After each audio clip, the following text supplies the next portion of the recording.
Olá! Nessa aula nós vamos aprender as fases da fermentação alcoólica. Que história é essa? Bom, nós vimos que as reações químicas que liberam energia, ATPs, como a fermentação, seja alcoólica ou lática, ou a respiração, perdem parte da energia delas na forma de calor.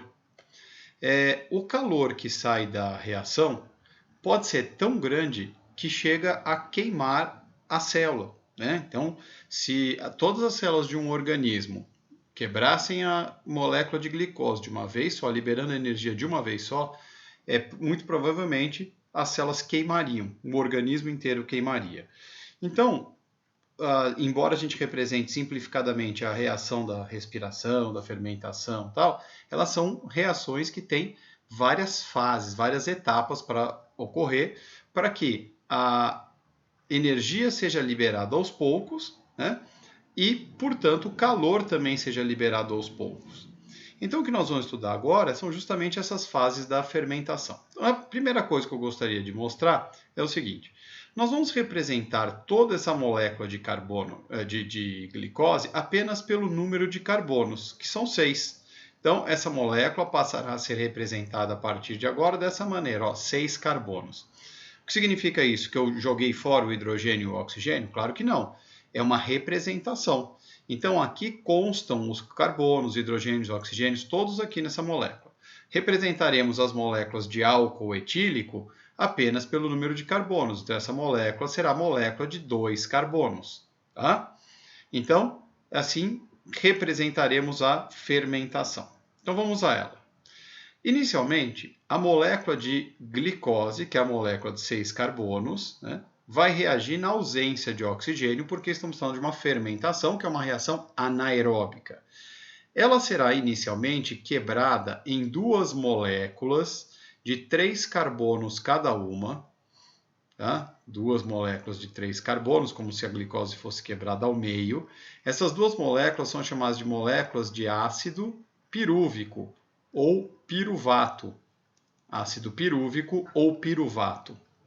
Essas moléculas serão novamente quebradas para formar moléculas de 2 carbonos cada uma. Tá? Tudo isso, você deve lembrar, acontece no citoplasma da célula, já que a fermentação não tem uma organela específica para acontecer, um local específico para acontecer. Essas moléculas de 2 carbonos são justamente as moléculas de álcool etílico.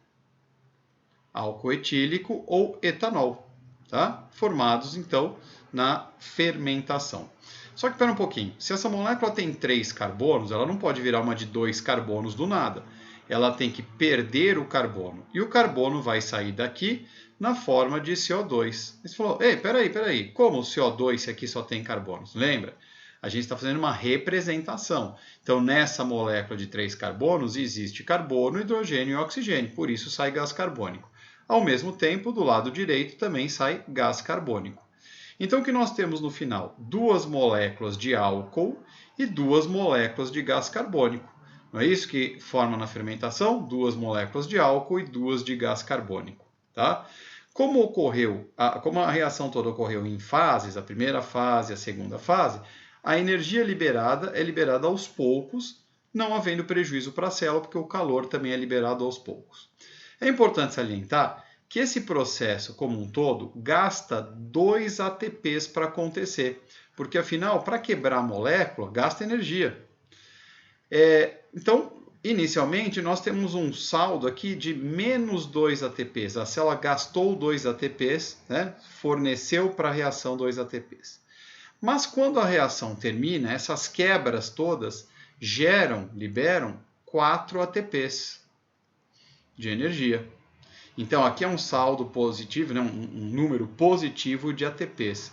Então, foram usados 2 e liberados 4 nessas quebras todas. Esses 4 ATPs foram liberados aos poucos.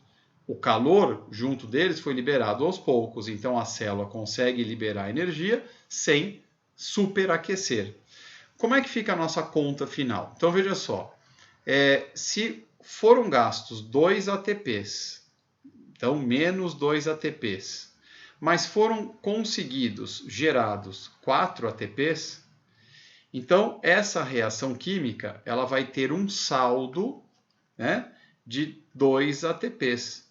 Então, um saldo positivo de 2 ATPs. Portanto, vale a pena gastar energia inicialmente para fazer a quebra?